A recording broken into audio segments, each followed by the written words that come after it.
Spires Castle Trilogy. Spires Castle, Book 1, by Lynda Nestor. Chapter 1. Could I have this dance?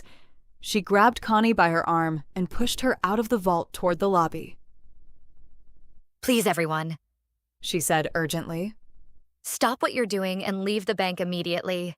There's a bomb in the vault. She turned toward the tellers and said, Close your cash drawers and get out. The tellers and customers hesitated only a moment before realizing she was serious. A wave of confusion ensued, which spread through the bank as she continued to yell at everyone to leave as quickly as they could. Once she got everyone heading hurriedly toward the exits, she looked for Ralph but didn't see him anywhere.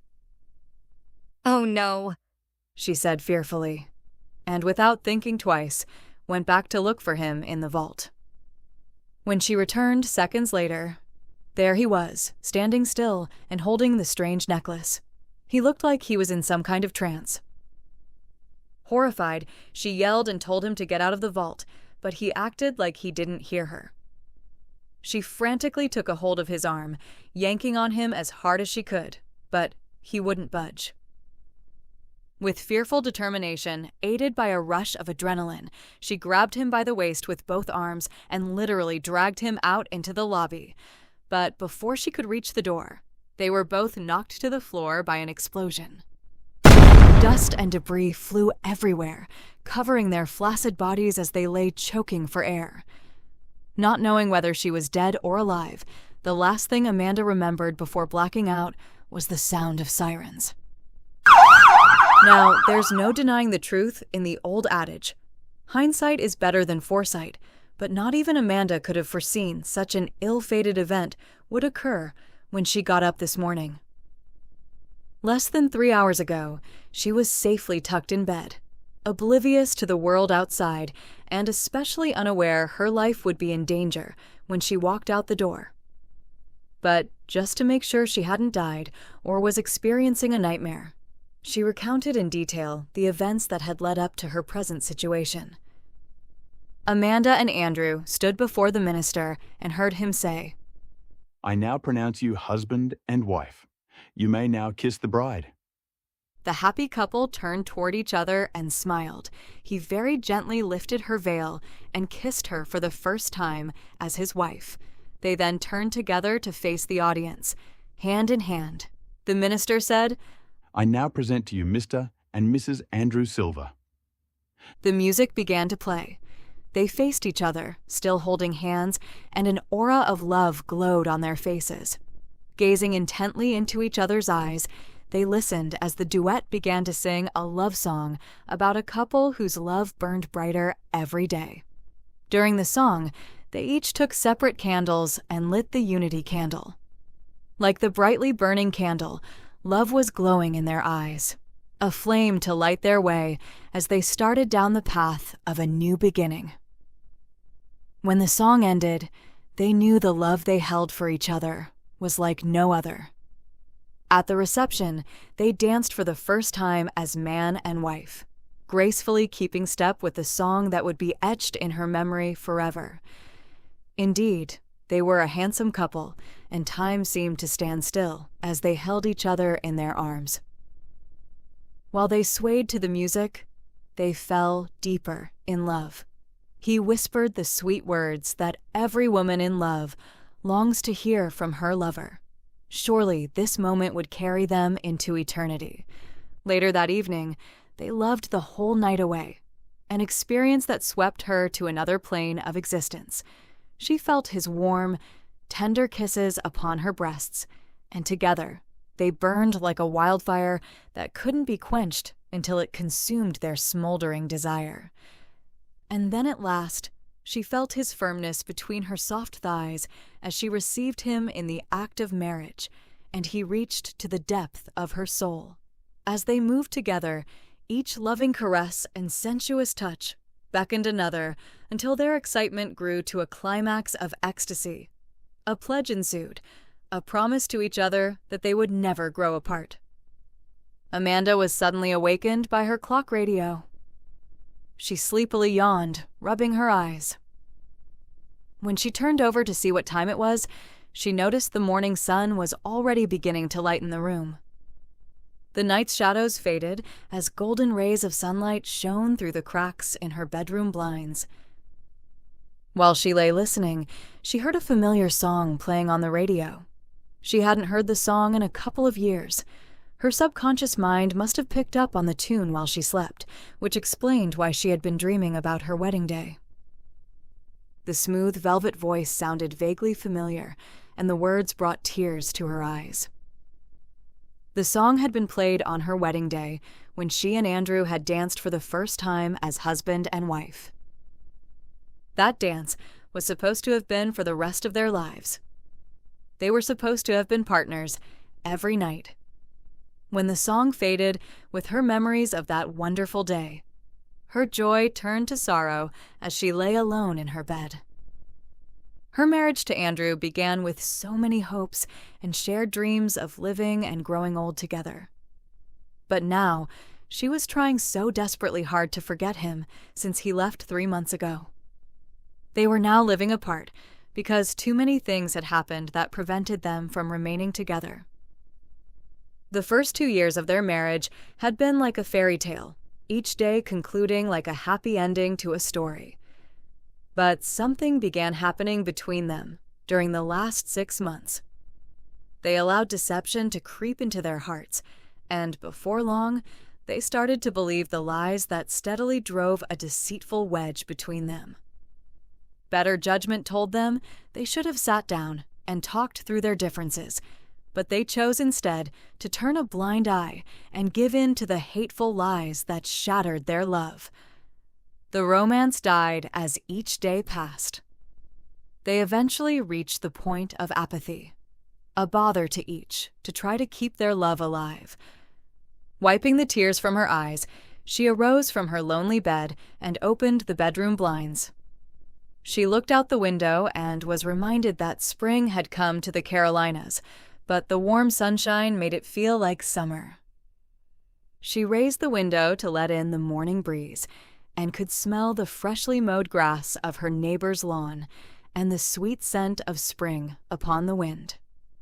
The tulips and daffodils had already bloomed past their prime, and the Bradford pear trees were beginning to lose their brilliant white blossoms.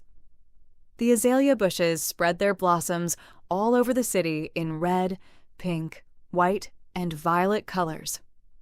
She stood for several long minutes at the window, staring out at the dawning day. Sniffing away her remaining tears, she whispered a little prayer.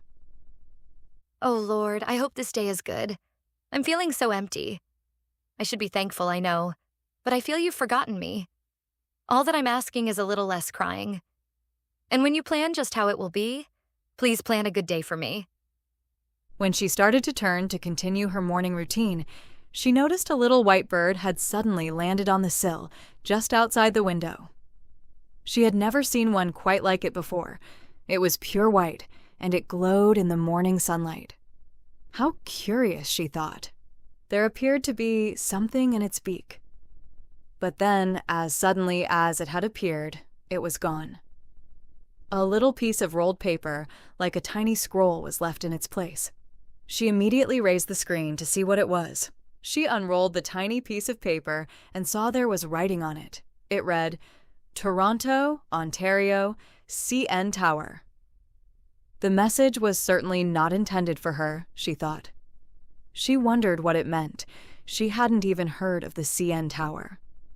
She concluded the tiny bird must have been some sort of carrier dove that had lost its way.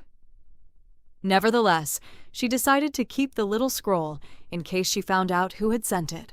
This was indeed a mystery. Perhaps, she thought, 2 lovers were to meet in Toronto. How romantic. After she finished showering, she felt more awake and ready for another day at the bank. Since Andrew left, she had been spending more time at work to take her mind off of him and her miserable love life.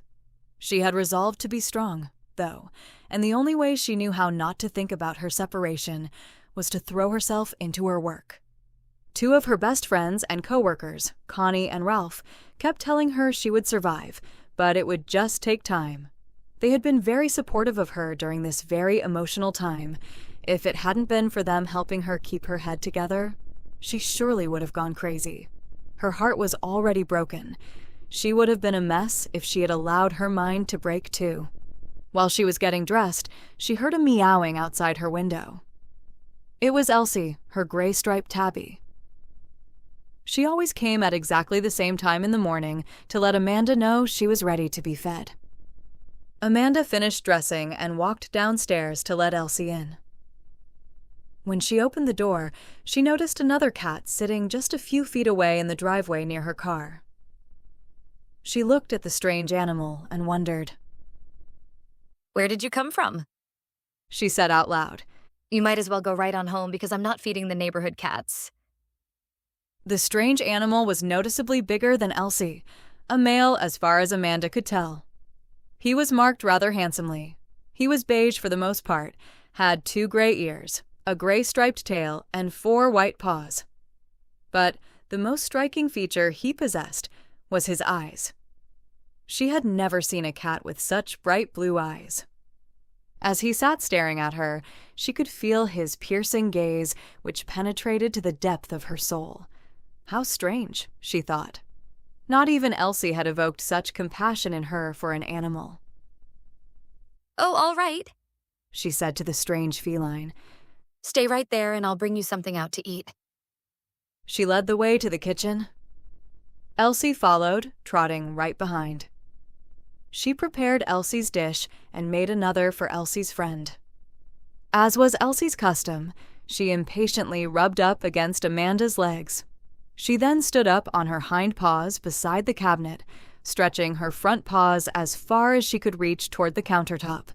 She gave out a soft meow, as if to say, "Hurry up, I'm hungry." Amanda put the dish on the floor and poured herself a cup of coffee. She then sat down at the kitchen table, sipping on her coffee cup until Elsie finished eating. While she sat musing, her mind drifted on a river of inconsequential thoughts until she began thinking about the events that had led up to her marriage separation. She tried not to think about them, but they haunted her. It seemed everything she touched or looked at reminded her of Andrew. Every morning when she got up, she saw his face looking back at her in her coffee cup. She thought it should have been easy to get over him, considering the cheating that had taken place. But she found herself still missing him. She knew she would eventually get over him someday. She wished she could forget him and have it over with, but it was going to take some time. When she closed her eyes, thoughts of the dance they had attended last year for a charity fundraiser event surfaced. The evening started off with dutiful introductions and cordial conversation. She remembered how surprised she was when she saw an old school friend, Kelly Collins, whom she hadn't seen since college. Amanda had gone over to say hello and introduce her to Andrew. As they reminisced about college days and talked about the events in their lives since, Amanda found out Kelly had just started working at Architectural Designs, the same company that employed Andrew. Naturally, Andrew and Kelly turned the conversation to their mutual business interests. Amanda told Kelly that Andrew often flew to various cities around the world to consult with clients about designing public and private buildings. She was very proud of her husband's accomplishments, and she had made a point to mention them to Kelly, particularly the award he had received for a number of his geometric designs. Kelly, too, had become an architect.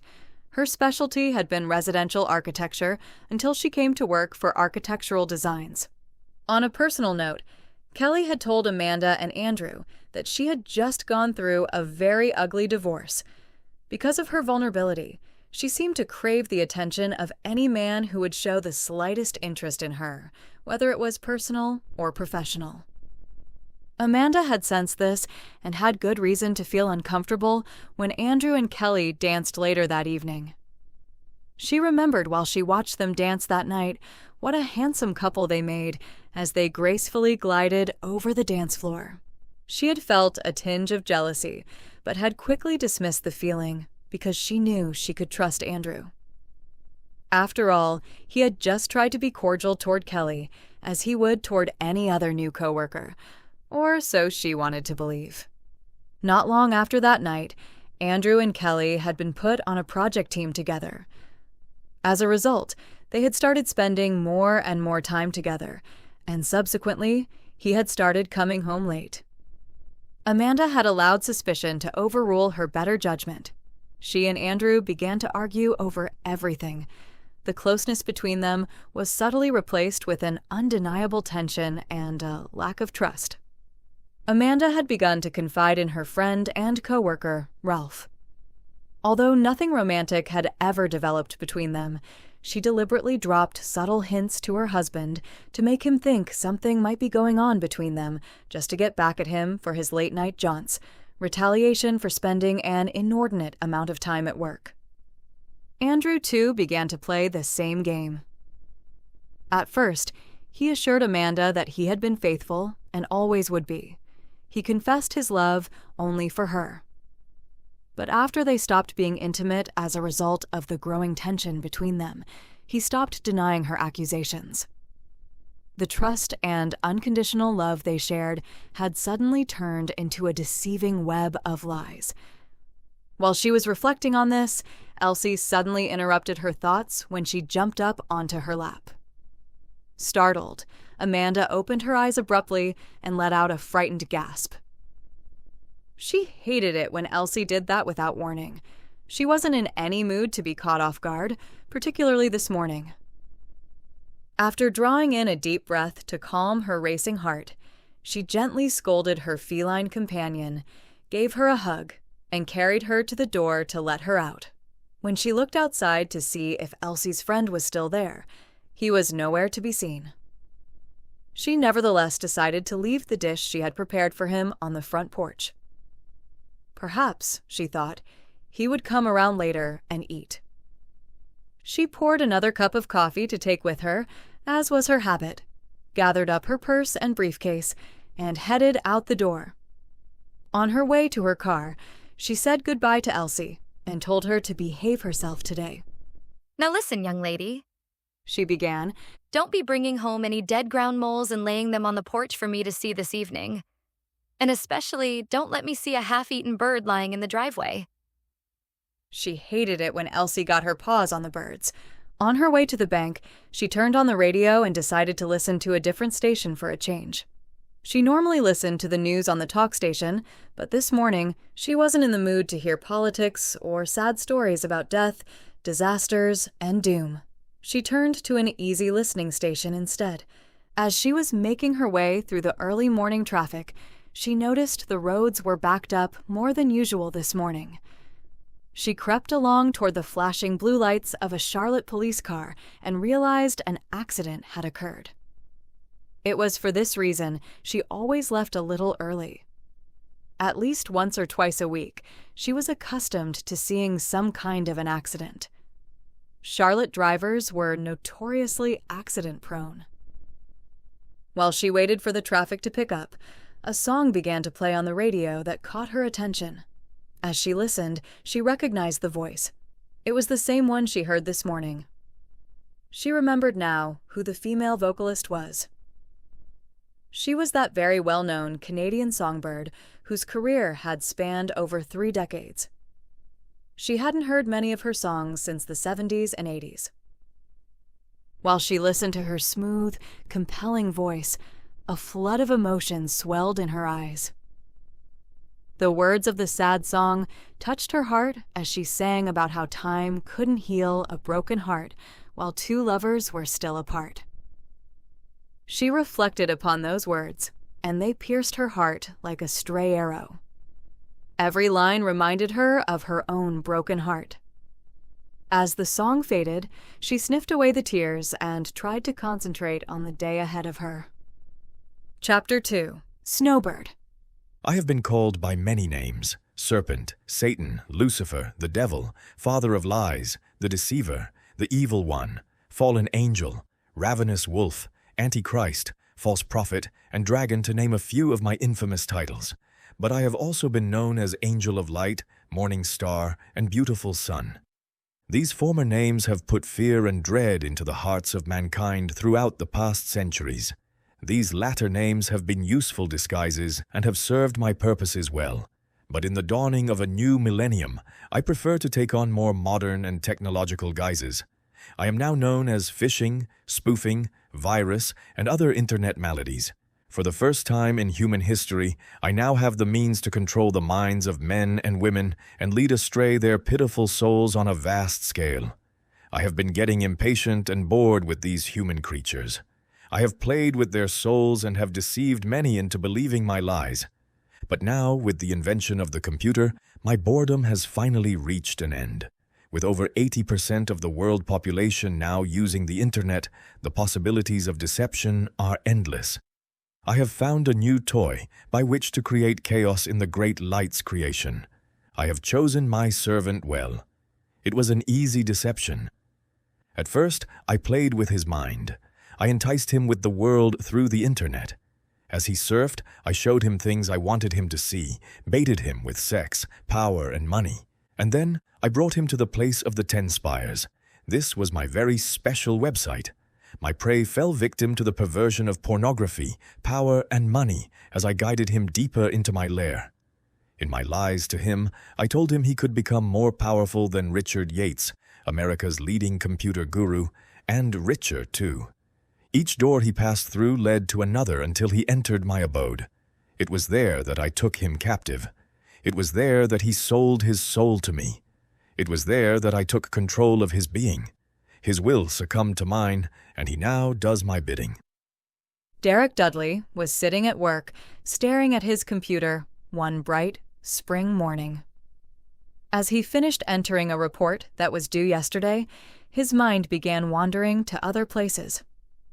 With less than 2 weeks to go before his long, overdue vacation, he decided to surf the internet for holiday packages and accommodations.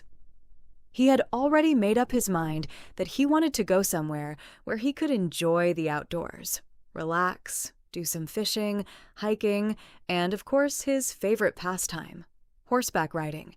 He had learned to ride as a boy on his grandparents' farm in Nova Scotia, and he loved anything equestrian.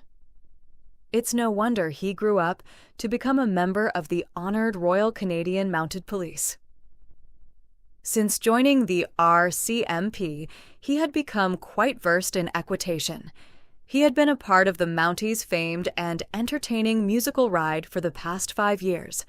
The musical ride was said to have been developed by early members of the original Northwest Mounted Police, who had a British military background.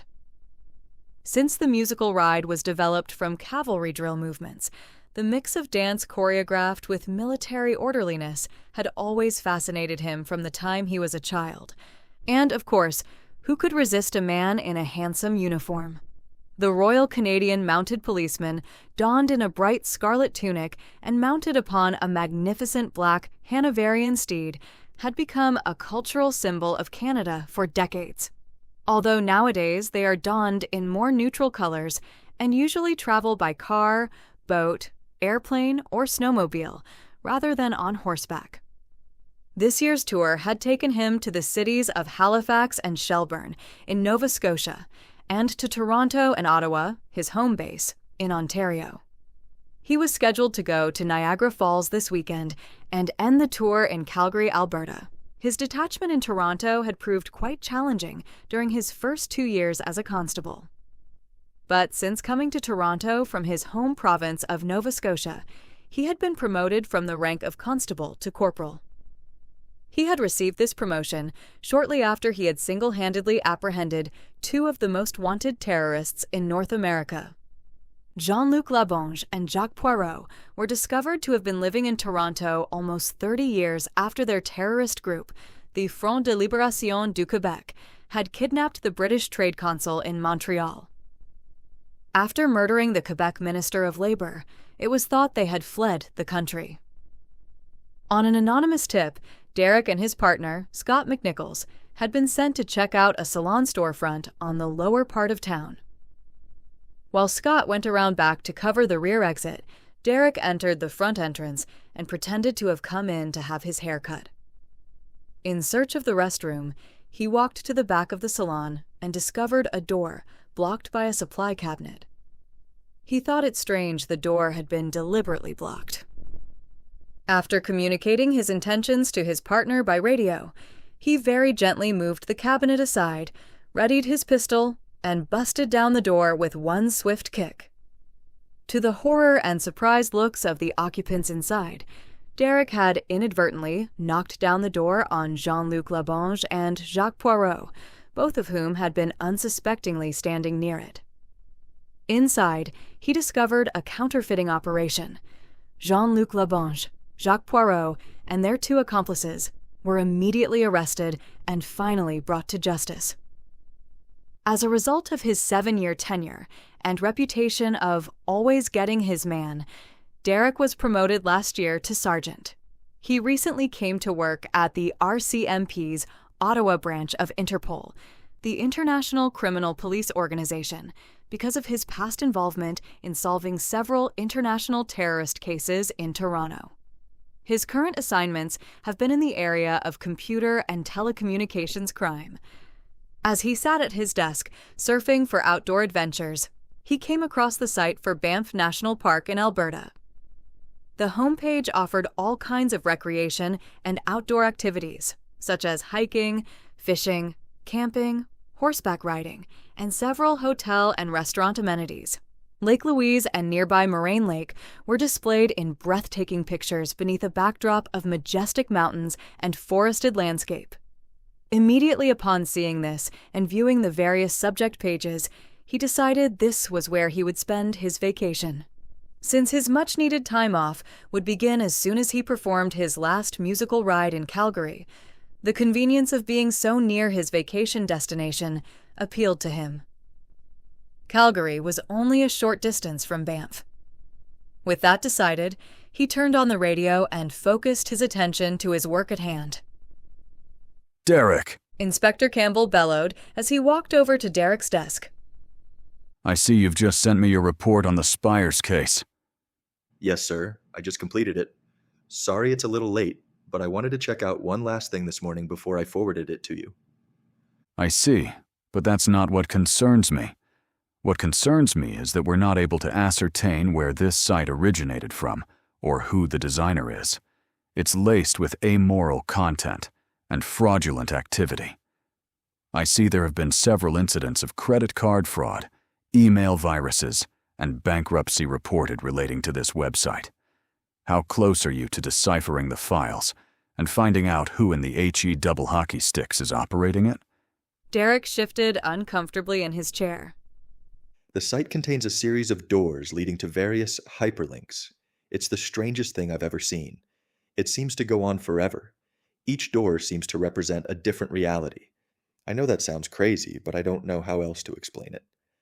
There also seems to be a lot of subliminal messages emitting from it. Every time I attempt to close out of the website, I get the urge to open up one of the porn or easy money advertisements. But so far, I've been careful. I feel I'm getting close to opening the last door in the succession. When that happens, I should be able to find the source and shut it down for good. Cut off the root that feeds the tree, so to speak. The identity of the culprit should follow, and then I can carry it home with an arrest. Inspector Campbell contemplated this for a moment. Be careful, Derek. I don't want you to get sucked into something you can't get out of. Make sure you document everything. Keep me posted with your progress, and call for backup when you need it. Don't worry, sir. I've got a handle on this. I'll let you know the first sign of trouble. Inspector Campbell was a wise veteran of the RCMP, and his instincts were generally correct. Little did he know, though, the subtleties of this particular website. Those who had visited the site had not walked away unscathed. One way or another, they all had been damaged to varying degrees. Some had become severely depressed, morally perverted, and emotionally destitute, while others had lost their entire life savings. But nobody seemed to know exactly why. There seemed to be at work some kind of new computer mind technology that latched on to each person in a different way. Derek was determined to find out how it worked and put a permanent stop to it. When Inspector Campbell left, Derek noticed a little white bird sitting outside his windowsill. It looked kind of like a little junco, except it wasn't marked with a gray or black head.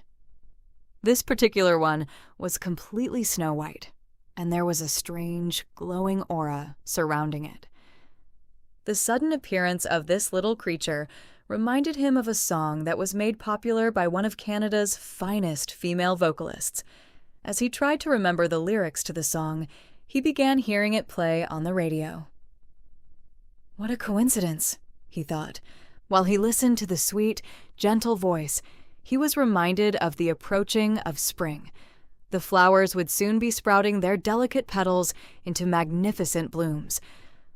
Ottawa still had a thin layer of snow covering the ground, but patches of green were beginning to appear as the days lengthened and the sun gave its warmth to the awakening seeds. He continued to listen. He heard her sing about a young heart feeling empty within and about a lover who was untrue. Pondering those words, he suddenly thought about something he had buried deep in his heart many years ago. When he was 23, he met and fell in love with a young woman who was studying to become a veterinarian. With their common love for animals, they hit it off right away. She had even come out one time to his grandparents' farm and helped deliver a colt that wasn't positioned right for birth. If it hadn't been for her help, the colt surely would have been lost. In the months that followed, their relationship grew, and he decided to ask her to marry him. On the day before Valentine's Day, he had picked out a ring and made up his mind that he would pop the question when they met for dinner the following evening. But on his way home from the jewelry shop, he saw her in a parked car kissing a stranger, and judging by their close proximity, he could only imagine what else. He was devastated. It was at that point in his life that he decided to move away from Nova Scotia and find a new beginning. As he listened to the chorus, he remembered it wasn't long afterward that he joined the RCMP and moved to Ontario. He had, indeed, flown away with the snowbird. The song abruptly faded away with his memories, although his longing to find another love remained. But it was safer and less agonizing to bury that longing than to suffer another heartbreak. Not that he didn't have casual relationships with other women. He just wasn't ready to give love another chance, only to have it taken away from him again. He was a handsome young man of 30 now, built like a boxer and as strong as a weightlifter. His smile could melt away the ice surrounding any cold heart, and his wit and charm were only surpassed by his caring spirit. Too bad it was all wasted on his work. Besides his outward appearance and terrific personality, he was basically a good and upright individual. Of course, ethically speaking, he had to be a cop. His conscience had always guided him, but the empty spot in his heart still needed filling. Some fill such a void with the great light's love and light. But he hadn't quite come to believe that was what he needed. As his thoughts returned to his work, he noticed the little snowbird had flown away. Perhaps he really will take the snow back with him, he said out loud, but when his eyes returned to his computer screen, he was surprised to see a beautiful, angelic-like lady surrounded by the same aura he had seen surrounding the snowbird moments before. When her eyes met his, he could feel her fiery gaze penetrate his being all the way to the depth of his soul.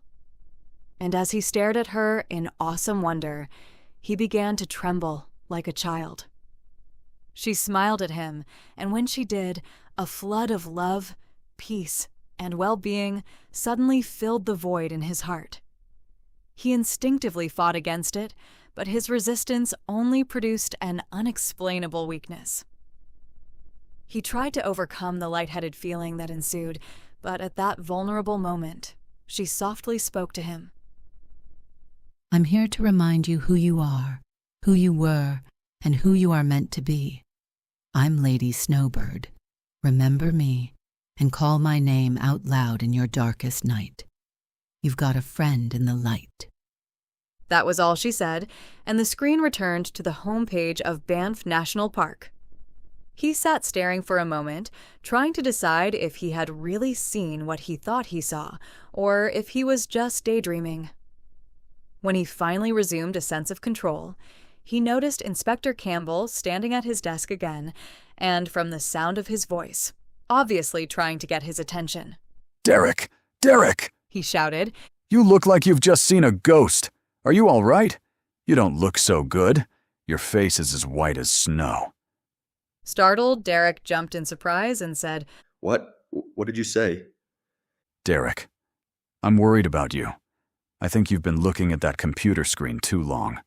Why don't you take the rest of the day off? Go home and get some rest. You've been working too hard. Look at you. You're perspiring.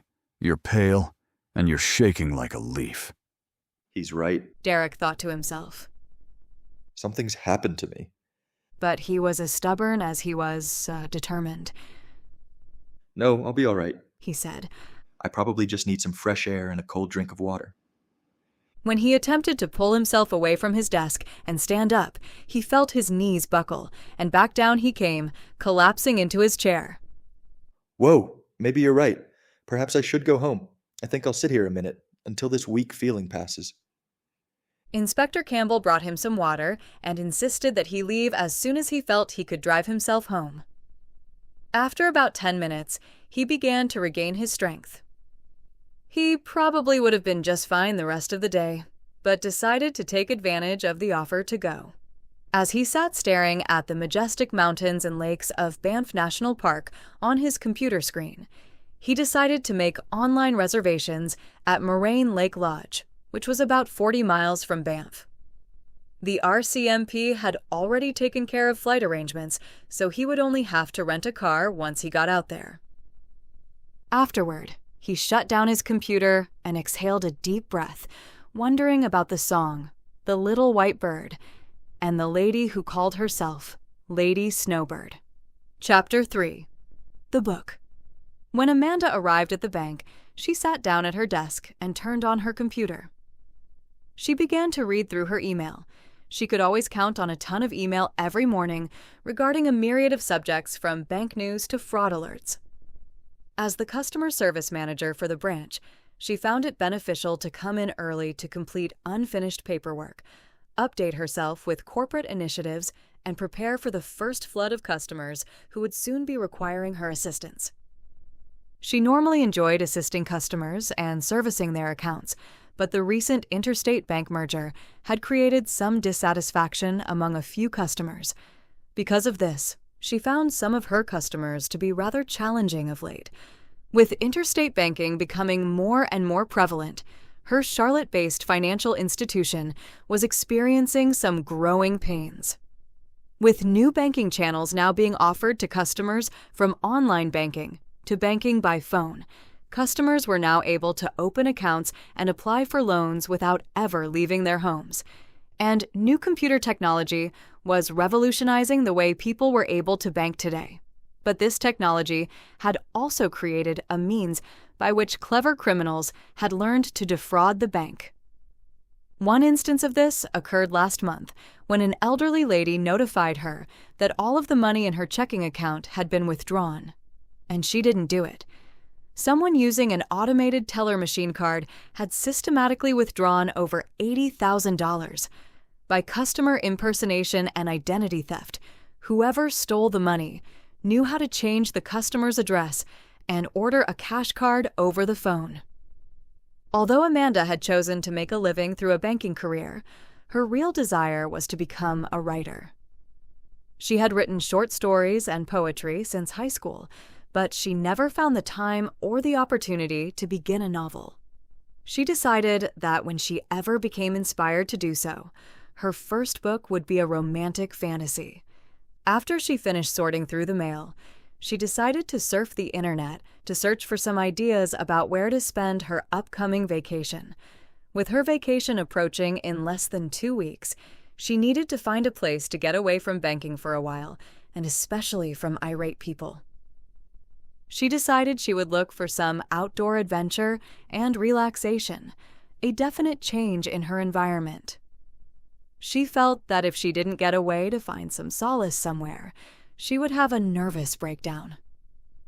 She needed to forget about the emotional pain of her failing marriage. Her heart needed some healing. The internet made it easy for her to find all sorts of interesting places. She finally came across a Canadian travel site. Canada, she thought. Yes, why not? Canada would be beautiful this time of year. She soon discovered the different vacation spots Canada had to offer, and there were tons of them. She had never been to Banff National Park near Calgary, Alberta. There was a lodge there that caught her eye called Moraine Lake Lodge. The website said all rooms and cabins had a view of Moraine Lake and the Valley of 10 Peaks. This, she thought, would be a perfect getaway. Glaciers, lakes, and majestic mountains would certainly be a change of scenery. The recreation of the area included hiking, horseback riding, mountain biking, river rafting, canoeing, and golfing, to mention a few, since one of her favorite pastimes had become golfing since she had taken it up last year. This place sounded just like what she was looking for. She made up her mind. This is where she would go. Without another thought, she made lodging and travel reservations. When she finished, she went to the break room and made a pot of coffee, since she knew Connie and Ralph would want some when they arrived. Connie was a new account specialist, and Ralph was a loan officer. The three of them made a good banking team. Their working relationship had also developed into a personal one. The three of them had a close friendship that had grown over the past 2 years. They were always there for each other in times of need, whether emotional, physical, or otherwise. Connie and Ralph had especially been comforting to Amanda during her separation. She couldn't have asked for better sounding boards. Amanda walked back to her desk, but out of the corner of her eye, she noticed something white glowing just outside her window. She raised the blinds to get a better look. To her surprise, she saw what looked like the same bird that she had seen this morning sitting outside her bedroom window. How strange, she thought, to see this little creature again. Sipping on her coffee, she sat down again and noticed the Canadian website she had been viewing was no longer displayed on her computer screen. In its place was a web page that said, Lady Snowbird's Castle. She was certain she had returned to the Banff web page when she got up to make coffee, and could only surmise the web page she was seeing now must be a pop-up. The vivid graphics of the site were striking. Never had she seen such realism on her computer. She felt as if she could reach in and actually touch the gate of the castle, which was extraordinarily beautiful. It was hard to describe its appearance, but the castle appeared to be made of fine crystal, ornamented with a myriad of precious jewels. When she clicked her mouse on the golden gate, she suddenly felt as if she was standing in the midst of a beautiful garden, surrounded by the most fragrant flowers and trees she had ever seen. She wondered if she had actually stepped into the picture because she no longer sensed she was sitting in front of her computer screen. How is this possible? Where is this place? She was musing over these questions and many more when she was startled by a voice. Welcome to the other side. Come and read from the book. When Amanda looked around, her eye caught sight of a pedestal supporting an open book just a few feet in front of her. She glanced around again, but didn't see anybody. She was hesitant, but she was more curious to know what the book said, so she slowly walked over to where the open book was displayed and began to read. In Carolina, she heard a voice, from a lady who sang a song. From Nova Scotia, the lady came, to sing magic to right the wrong. The lady was born to sing, she was born to write. Both had gifts bestowed on them, from heaven's blessed light. The lady made her living, singing heartfelt songs. Her call was giving, words to right the wrongs. Inspiration came one day, when she heard the lady sing. It sounded like an angel's voice. New friendship it would bring. 2 different people, 1,000 miles apart. She hoped to meet the lady, to share her longing heart. 2 different people, but somehow just the same. The lady was called to sing a song, to spark a magic flame. When Amanda finished reading the curious poem, wondering what it meant, she noticed the rest of the pages in the book were blank. As she was reflecting on this, she suddenly felt a hand gently rest upon her shoulder. The unexpected touch caused her heart to leap. She immediately turned around to see who it was. She stepped back in awe to gaze upon a regal-looking lady dressed in all white. She stood speechless. The lady smiled and said, I'm Lady Snowbird. Your prayer has been answered. You've been brought here for 2 reasons. The book you've just viewed contains a 2-fold message. You'll soon fill the blank pages of the book with an adventurous story. You'll tell a story about good and evil, love and pain, truth and lies, doubt and faith, and fantasy, and magic. You'll not lack inspiration and imagination to write a novel, but before you write the book, you must experience it. A magic will be given to you, which once belonged to all mankind but has lain dormant since the fall of creation. The magic mentioned in the poem will soon be given to you through one of my willing servants. The magic is necessary because I'm in need of your service. The other reason why you've been brought here. The great light has sent me to bring the world safely into the approaching new millennium. But the evil one desires to bring the world into a chaotic millennial disaster. You've been chosen to help me in this task. There's another who's also been chosen for this task, and upon him, too, my servant will bestow this same magic. You'll meet him very soon. Your combined efforts are needed to undo the evil one. I'll guide and show you where you must go and what you must do, if you're willing. Are you willing? Amanda contemplated the lady's words. She didn't necessarily believe in magic, but somehow she knew the lady spoke the truth. The urgency in her voice was compelling. She was suddenly overwhelmed with a desire to comply with her request. She felt honored to have been chosen to help save the world, but she doubted her abilities and the good she could actually do. What did she know of such things? She hesitated to answer, but then she realized there was nothing stopping her from going anywhere or doing what she wanted. After all, she was living alone now, not knowing exactly what she was about to do or become involved in. She agreed to help the lady. I don't understand all of this, but if you believe I can help in some way, then I'll do my best. The lady was pleased Amanda was willing to step out on faith and open her heart up to the truth. Before this task can be completed, there are a few smaller ones that need to be done first. I'm about to send you on a long and very difficult journey through many obstacles and dangers. But don't be afraid. I'll be with you. And keep one thing in mind. Once you commit yourself, you must finish it through to the end. Though you'll experience many hardships and doubts, your faith will see you through.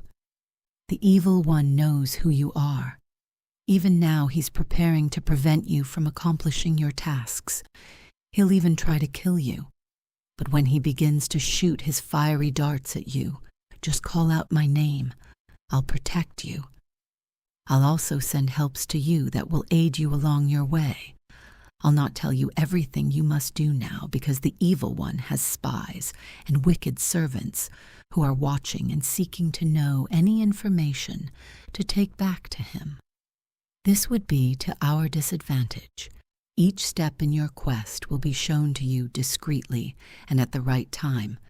Have patience, and you'll know what to do. Amanda's face felt moist.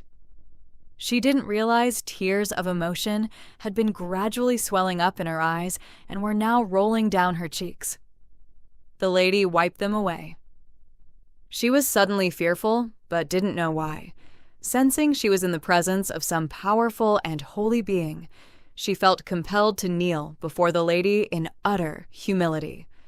Don't be afraid, Amanda. Love and the great light will steer your vessel.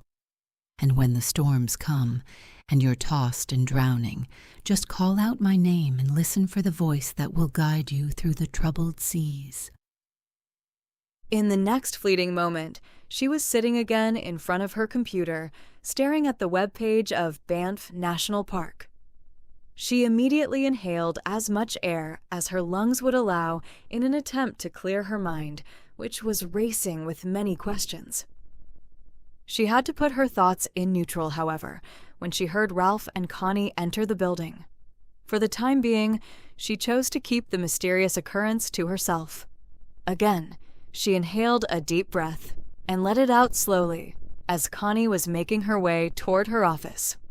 Chapter 4. The Silver Key.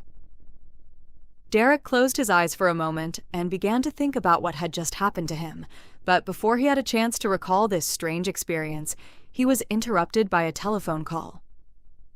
Hello, this is Sergeant Dudley. Moose. Hey man, what's going on? The familiar voice said. Squirrel, is that you? None other. Scott Squirrel McNichols at your service? How in the heck are you? Are you calling from Toronto? No, I'm right here in Ottawa. As a matter of fact, I'm about 10 minutes away from your building. I was on my way to the Rockcliffe stables when my car broke down alongside the road. Thank goodness for cell phones. I've already called for a tow truck. While I was waiting, I thought I'd give you a call and see how you were doing since we last saw each other. Listen, Said Derek, pleased that he called. I was just on my way out. I'm taking the rest of the day off. Why don't you sit tight and I'll come pick you up? I'll drive out to the stables with you, okay? Hey, sounds great. We can catch up. After telling Derek where he could find him, they hung up, and Derek got up from his chair, successfully this time, and told Inspector Campbell he'd see him tomorrow. When he walked outside, however, and strolled toward his Dodge Durango, he saw a big black crow sitting on the hood. He wasn't pleased and approached the vehicle with a frown on his face. The shiny feathered bird let out that familiar and annoying caw sound when it saw him coming. Before the obnoxious creature flew away, though, Derek could have sworn he heard the sound of a voice in that caw that said, You're mine. You're mine. By the time he reached his car, the bird had completely vanished. But in its place was a shiny silver object. He picked it up and examined it. It appeared to be a key of some sort, and it had some strange markings engraved upon it which he couldn't read. Knowing how crows like to carry off such shiny things, he concluded the thieving fowl had probably stolen it from somewhere. He placed it in his pants pocket and got into his car. He told himself he would put it in the lost, and found tomorrow when he returned to work, and soon forgot about it. While he was driving to pick up his old partner and friend, he couldn't help think what a strange morning it had been. Birds appearing and disappearing out of nowhere, a song bringing back painful memories, and websites playing tricks on his mind. He had always been able to control his emotions and keep his head in stressful situations. After all, he had been trained to do that. But he couldn't for the life of him figure out what had made him feel so vulnerable. Perhaps it was a combination of not having much breakfast this morning and sitting for the past few weeks in front of a computer screen trying to analyze data. For the time being, he decided to put this mystery aside and concentrate on other things at hand. When he turned the corner upon reaching the next intersection, he saw Scott standing alongside the road next to a tow truck. He pulled up behind his car, which had already been hitched in place and ready to tow.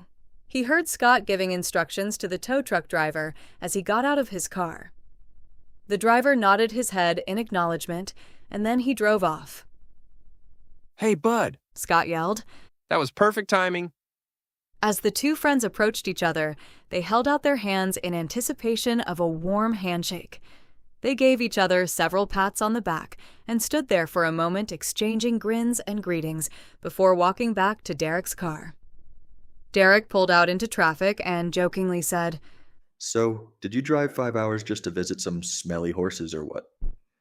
Scott initially replied with a mischievous grin, and then, tongue-in-cheek, attempted to say seriously, Actually, I'm here on official police business. Derek couldn't resist. Oh, so you're going to Rockcliffe to arrest an ornery steed that's taken advantage of a brood mare. Very funny, Moose. Hey, by the way, would you mind if we stopped to get a bite to eat on the way out to the stables? I didn't have much breakfast, and I'm famished. Lunch will be my treat. Well, if you're paying, I especially don't mind. Scott said jokingly. Great.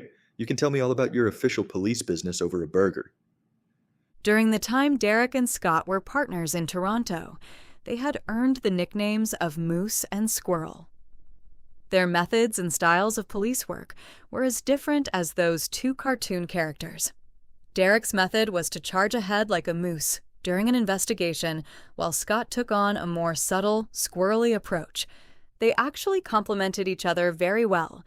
Their dedication to their work, unique styles, and teamwork all resulted in the resolution of the majority of their cases, and their loyalty to each other produced a lasting friendship. When Derek left Toronto 2 years ago to come to Ottawa, Scott stayed behind and continued in his detachment. Scott had a wife and was content to remain where he was for the time being. They had, however, kept in contact from time to time while they pursued their careers. Scott had been promoted to corporal last year. Actually, Scott began. I'm here for 2 reasons.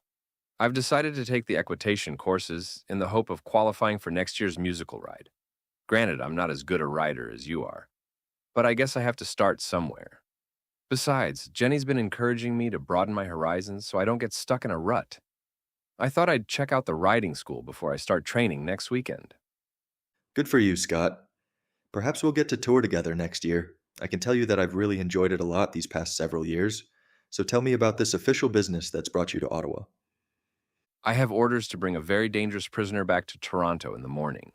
His name is Tai Ling. He's being arraigned next week for murder, espionage, computer hacking, and a whole list of other things.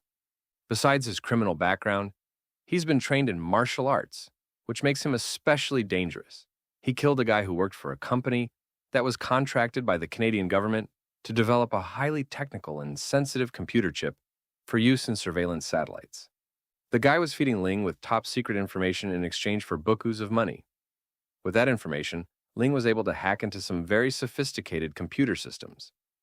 When the guy got caught, to avoid exposing him as his accomplice, Ling killed him before he had a chance to talk to the police. He was found dead outside his Toronto apartment, beside his car, along with a packed suitcase. He was trying to skip town, but Ling made sure he didn't make it. A very sharp and deadly shuriken, also known as a ninja star, was found lodged in the jugular vein of his neck. As for the money Ling paid him, no one knows for sure what happened to it. One thing's sure, though. The guy never got to spend it, thanks to Ling. But 2 days after the incident, the Ottawa Mounties picked up Ling. Apparently, someone who had witnessed the whole scene tipped off the police to Ling's whereabouts. Yes, I remember that case. Inspector Campbell was involved in that investigation. When the suspect was brought in last month, he had to be ankle-chained because he kicked one of the guards so hard that he broke his ribs. Just be sure you make all the necessary precautions when transporting this guy tomorrow. You hear me? Yeah, I'll be careful. Hopefully my car will be running by then. I'm supposed to call the garage later this afternoon to see what the damage is. They said they would put a rush on it since I needed it for police business. After lunch, Derek drove out to the stables. The drive was pleasant, and the day was warming. The first green buds of spring could be seen on the bare branches of the maple, oak, and beech trees skirting the road. The sky was filled with brilliant cloud formations against a dazzling, sunlit blue. The world seemed at peace on days like this. Mankind could learn a lesson from the harmony of nature working together, each element contributing to the life-giving force that sustains us all. Upon arriving at the Musical Ride Center, Scott decided to tour the stables and walk through the tack room. He was impressed with the remounts that were recently brought to the stables from the breeding station at Pakenham, Ontario. The Black Hanoverian broodmares and stallions were about 3 years of age when they began their training.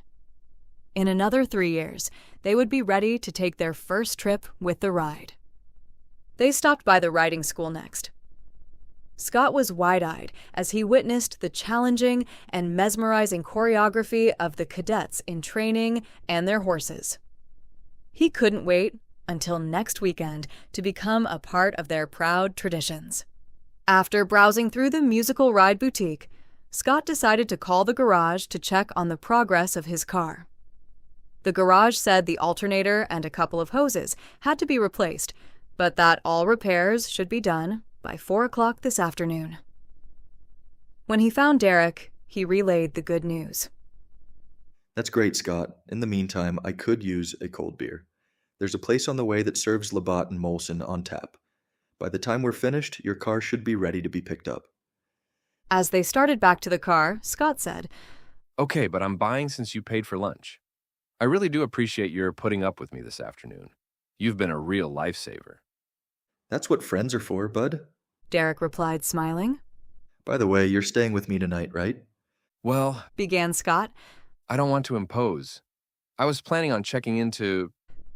Before Scott could finish, Derek shook his head and said, Nonsense. Don't even think about staying somewhere else. Besides, friends don't impose. It's called visiting. I welcome your company. I have a guest room with a private bath now. What more could you want? About a year ago, Derek bought a cozy little lakeside place. He wanted something a little more permanent than the apartment he had been living in since moving to Ottawa. After they left the tavern, they drove to the garage to pick up Scott's car, which had been fixed as promised. Scott was grateful the minor inconvenience had not turned into a longer delay. Scott then followed Derek to his house, which was located on a scenic lake just outside of Ottawa. The house was actually a 2-bedroom log home with a loft. Both bedrooms were downstairs on opposite ends of the great room. Both had private baths, and there was a half bath near the back entrance beside the laundry room. The stone fireplace in the great room reached to the top of the high ceiling and was located at the front of the house. The kitchen and dining areas were at the back of the house. It was a comfortable little dwelling and rustically furnished, including a moose head, which hung above the fireplace. Derek had acquired the trophy on a hunting trip. The outside of the house was almost entirely surrounded by a porch, which was Derek's favorite feature of the home. He often sat there for hours, listening to the familiar sounds of the woodland creatures and watching the sunset. It's been said one has never seen a sunset until one's seen a Canadian sunset.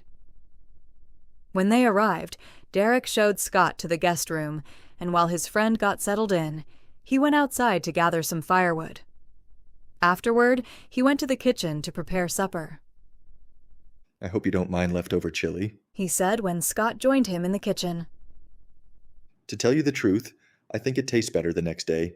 I'm warming some bread in the oven. Go ahead and have a seat. It's almost ready. Scott seated himself at the table and said, There's nothing like a hot bowl of chili to warm the body, unless, of course, it's a hot woman. Well, if you know of one, let me know. Derek responded cynically. I had a date last month that turned out to be a cold herring. You know my luck with women. Scott really didn't know much about Derek's luck with women, but he did know how broken-hearted he had been over Dawn, the one woman with whom he had so very much wanted to spend the rest of his life. It was 7 years ago, and Derek was still carrying a torch for her. Scott had often wondered, but would never ask, if he had ever seen or heard from her. By now, she had probably opened her own veterinarian practice, and perhaps even married the stranger Derek saw her with on that fateful day when he made up his mind to move to Ontario. After they ate, they took a walk down the path to the lake. They fished a while and talked about everything from police cases and horses to romance and women. At dusk, they watched the brilliant red sky as the sun sank below the horizon. They then walked back up the path to the house.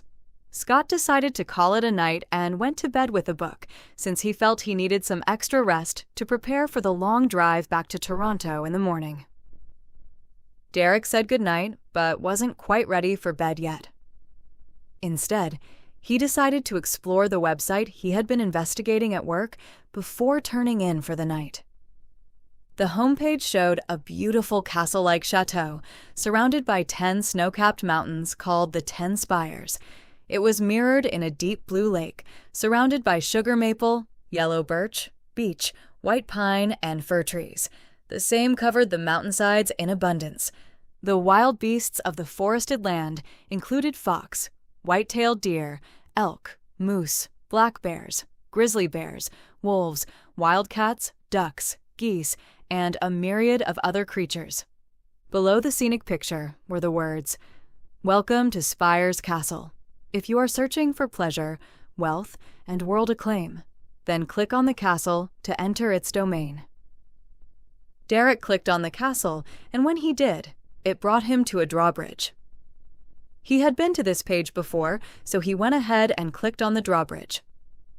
The next page showed the lowered drawbridge leading to an iron gate. The virtual reality of the page was striking. When Derek positioned the cursor on the iron gate and clicked the mouse, the picture slowly began to zoom across the drawbridge toward the gate. As his eyes followed the course, he could see a moat surrounding the castle. Everything on the page looked so real that he thought he could actually smell the water and surrounding forest. He had been this far before, but the page had not appeared quite so vividly real. And he didn't remember seeing the moat before. The realism was like looking out of his window. He felt as if he could walk right into the picture, and he would be in another world. He began to feel rather strange, like part of him was being drawn into the scene. When the zooming effect stopped just in front of the gate, he felt as if he was actually standing there. He became very wary then, but decided to click on the iron gate. When he did, the gate began to rise. Beyond the gate, he suddenly found himself standing in the middle of a courtyard. His eyes cautiously surveyed his surroundings, and he saw many doors leading to various parts of the castle. Again, he had come this far before, but something was different this time. He couldn't feel himself sitting in front of his computer any longer. He felt as if he had somehow literally stepped into his computer. And the other thing that was different this time was that there were no hyperlinks on the doors. At that moment, he thought he heard a voice say, "The silver key unlocks the door to your destiny." As he stood wondering about the voice, he was suddenly drawn toward the door directly in front of him. The feeling that came over him was almost mesmerizing. He began to walk toward the door, and as he did, his hand slowly reached into his pocket. He felt a strange urgency to protect the silver key as he clutched it in his hand. When he stopped just short of the door, he withdrew the key from his pocket. But before he had a chance to put it into the keyhole, he felt someone shaking him. Derek! Derek, wake up! Scott shouted as he gently shook him. Hey, bud, snap out of it! At that moment, Derek felt a strange and unexplained energy carry him back to the home page, and he once again could differentiate reality from virtual reality and sense the presence of his friend. What's going on? What is it? Why are you shaking me? He said, surprised. Sorry, bud. I was on my way to the kitchen to get a glass of milk when I saw you sitting there like you were in a trance or something. You honestly looked like you were asleep with your eyes wide open. When you didn't answer me, I freaked a little. I just wanted to make sure you were all right. Oh, I must have fallen asleep for a few minutes. I guess I'm more tired than I thought. I just had the weirdest dream. I thought I had walked right into my computer and was standing in the courtyard of this castle.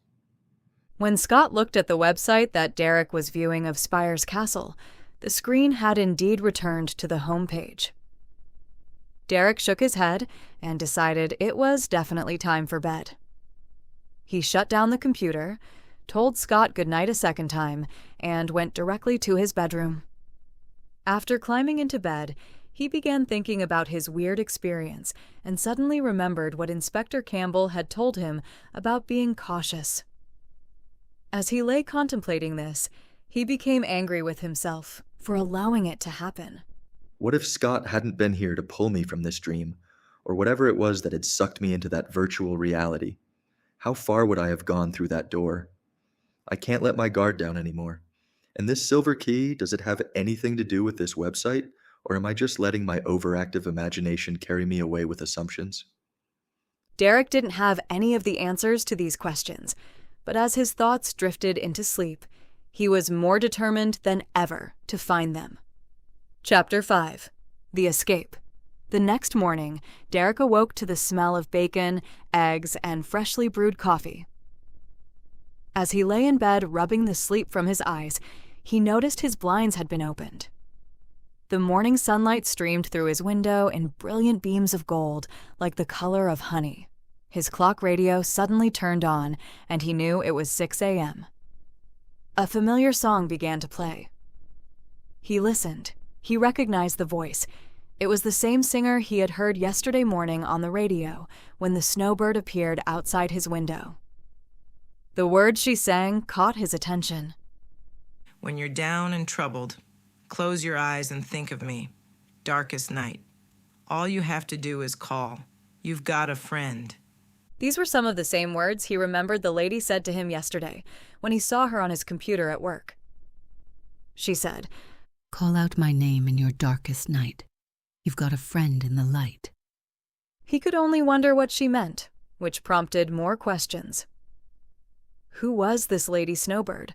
Was she somehow connected to the strange happenings surrounding the website he was investigating, or was this song just another coincidence? It was dangerous to assume anything until he found out more, so he decided to keep his mind open to the possibilities. He slid out of bed and started toward the bathroom to shower when he noticed a little white bird sitting on the porch, railing outside his bedroom window. Again, it looked like the same white bird he had seen yesterday morning. He stared at it for a moment and noticed how the rays of the sun made it appear like it had a golden halo surrounding its tiny head. He looked away for a few seconds when he heard Scott call to him from the kitchen. When he looked back, it was gone. Another coincidence, he wondered. He walked toward the kitchen to see what Scott was doing and saw 2 plates sitting at the dining table filled with eggs, bacon, and toast. He stepped into the kitchen and said, I was planning on cooking for you this morning, but I see you beat me to it. Good morning, dream lover. I thought I'd reciprocate for your coming to my rescue yesterday by fixing breakfast for you this morning. It's the least I can do. Besides, I'm used to getting up early at home and fixing breakfast for Jenny. Go ahead and sit down. I was just about to pour the coffee and juice. They seated themselves at the table. What's that crack about dream lover anyway? Derek asked. Scott took a gulp of coffee. You must have had a pretty romantic dream, bud. I got up about an hour ago and came into your room to see if you were awake. And when I went to open your blinds, I heard you talking in your sleep. You said something about shadows in the moonlight and, darling, I'll meet you at midnight. And then you said, dancing through the Milky Way. And we'll find a little hideaway where we can love the whole night away. I decided after hearing all that not to wake you up. It sounded like a dream I wish I had had. I really must have been sound asleep because I sure don't remember any of that. But the truth was, he did remember the dream, very vividly as a matter of fact, and he was troubled by it. He just didn't want to admit it to Scott. He dreamed about meeting Dawn somewhere beside a lake on a bright moonlit night. The moonlight reflecting off the water looked like 1,000 stars glistening in the night sky. They seemed to be walking on nothing as they strolled hand in hand through the stars. The love he felt as he held her in his arms overwhelmed him, and the closeness of their bodies were displayed as shadows in the moonlight. He remembered hearing a voice serenading them. And now that he thought of it, the voice was again the same familiar one he heard on the radio this morning. The words of the song still lingered in his memory. You don't remember saying Dawn's name? Scott interrupted Derek's thoughts.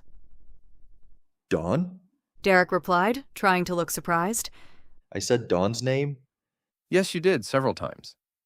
Derek sat for a few minutes in silence, with a faraway look on his face, and then said, I haven't thought about Dawn since leaving Nova Scotia 7 years ago, except for yesterday. A song reminded me of her. But Scott didn't believe him for a minute. The truth was, he had thought about her more times than he wanted to admit. He had buried those painful memories of her deep within his heart and subconscious mind. This conversation with Scott had proven that. Well, Scott began. I'm not one to intrude into someone's love life, but since you're my friend, let me give you a little advice. True love comes to those who seek it. Maybe you need to pursue it a little harder. You can't build a future on a lost love. There are other does in the forest. As you know from hunting whitetails, a buck can find a doe by the scent of its urine. But you wouldn't know it if a doe whizzed on you. You've lost the scent because you're not scraping any trees. Sometimes you have to take an active role to make your dreams come true instead of sleeping on them. Hang in there, bud. Someone will come along. And when she does, she'll change your life forever. Your problem is that you haven't been looking for her. You can't reach new horizons standing on the shore.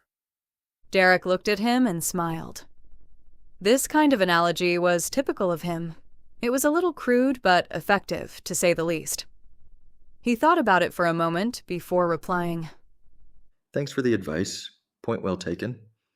By the way, this morning when you opened my blinds, did you happen to notice any strange-looking birds perched outside my window? No, why? Oh, just wondering. I've seen some lately. After finishing breakfast, they showered and got dressed. Scott followed Derek into Ottawa and then on to the incarceration building, which was just over from Derek's office. Since they arrived early, Derek decided to go with him to pick up his prisoner and see him off. When all the paperwork was completed, 2 guards brought Tai Ling from his holding cell, chained at the ankles and cuffed at the wrists. They were taking no chances with him, since he was known to be very clever as well as deadly. As the guards escorted him to the back seat of Scott's car, he wore an exceptionally smug look on his face, and his gaze was dreadfully wicked. He had a scar on his left cheek that ran from the corner of his eye to the corner of his mouth. He had probably earned it, no doubt, from one of his murdering escapades, or perhaps from an assassination attempt on his own life. Derek and Scott followed the guards outside. Listen, Scott, why don't you let me come with you to Toronto as an added safety precaution? I can get it cleared with Inspector Campbell and... But before Scott would let Derek finish, he said, Hey man, I won't hear of it. I've already put you out as it is. Besides, this guy's not going anywhere. He's chained, cuffed, and locked in the back seat. I'll be just fine. If it will make you feel better, I'll call you as soon as I arrive in Toronto, okay? Derek had a bad feeling about this, and he couldn't explain why, but he didn't want to argue about it with Scott. He knew he was a good Mountie, and extra precautions had been taken to secure the prisoner. Reluctantly, Derek said, Okay, Scott, but call me if you need to. Thanks for breakfast this morning and for keeping me company last night. We really should get together more often. Say hello to Jenny and give her a kiss for me. I'll see you in a few weeks after your vacation. Scott said, as he got into the car and started the engine. Or did you forget I'll be training up here beginning next weekend? After saying goodbye, Scott headed down the road to Toronto. Derek said a little prayer for a safe trip as he watched him go. As soon as Scott's car was out of sight, he reported to Inspector Campbell.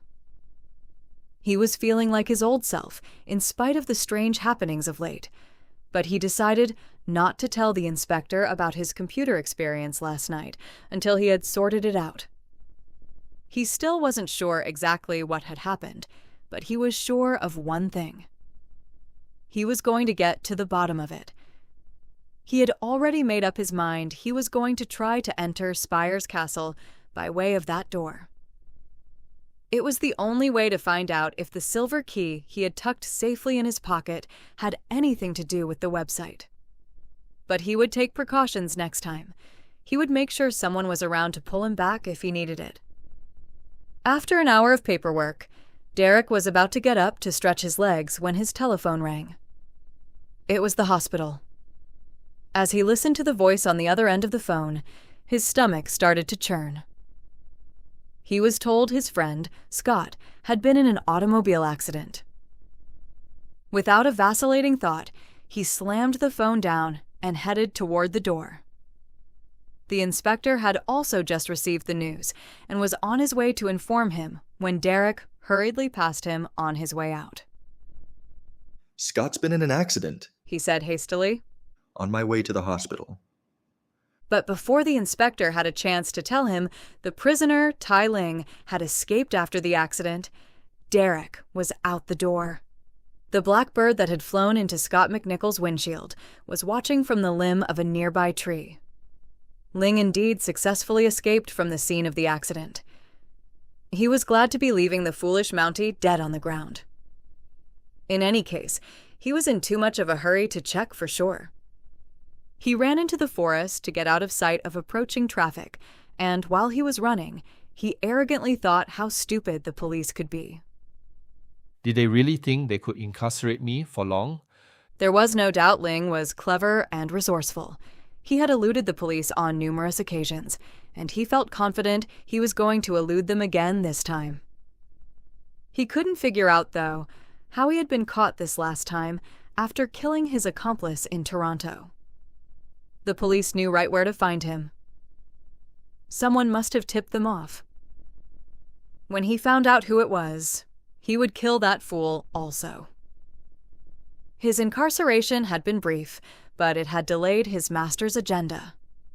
Knowing that the police would soon be arriving, he had to act fast if he was going to be successful in evading his captors.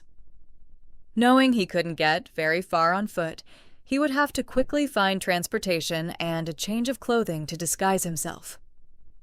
When he came to a clearing not far from the road, Malakant was waiting for him. He was a tall, regal-looking man with dark hair and fiery eyes. He was dressed in a finely woven black suit. Ling had first been introduced to Malakant when he was computer hacking in Toronto a couple of months ago. He had discovered the Spires Castle website, but was unaware it was a spoof. Its enticement and subtle persuasiveness ultimately proved too great for him. Malakant appeared to him soon thereafter, deceiving him into believing he could control the world's economy through his computer talents and become very wealthy. As Malakant continued to feed him his lies, he finally convinced him to join forces with him. On his last visit to Spires Castle, Ling had been given the silver key, which unlocked the door to his destiny. It wasn't long before he willingly entered through that door, sold his soul to Malakant, and became his servant. As Ling approached him, the blackbird suddenly appeared with something shiny in its beak. It swooped down, laid the object on the ground a few feet in front of Ling, and then sat itself on Malakant's shoulder. Malakant was pleased with the thieving fowl and said, "Well done, my little friend." He then turned toward Ling and said, "See, I told you I would provide a way for you to escape. Don't worry, your incarceration was only a minor delay, annoying as it was. We can now proceed with our plans without any further interference from those bumbling idiots who call themselves the honored Royal Canadian Mounted Police." Malakant spit on the ground as if he was spewing them from his mouth. A wicked grin appeared on Ling's face. Then you're still planning to send me to the American woman. "Yes, indeed," Malakant assured him. "She's a chosen vessel of Lady Snowbird's. She poses a threat to us, which is why she must be eliminated along with her talisman." Pointing to the object on the ground, he continued, "Go ahead, pick it up. See the greenish stone attached to it? This is the Truth Stone. My little friend here stole it from Lady Snowbird's castle. If the woman is allowed to wear this talisman and say the magic words engraved upon it, she'll be able to undo all the deceit I've worked thus far. We mustn't allow that. That's why I need you to take the stone to her and destroy them both together. That's the only way the stone can be destroyed. I'll leave the means by which you accomplish this task to your own clever designs. In the meantime, there's another I must attend to. He's another chosen vessel of Lady Snowbird's, but he hasn't fully committed to her cause as her other servants have. My task will be to try to turn him to the other side. He has the silver key. His soul is in my grasp. I'm just waiting for the deception to take charge of his will. Ling nodded in approval and then reminded him of his present state. Before I can do anything, I need a change of clothes, a disguise, and some transportation.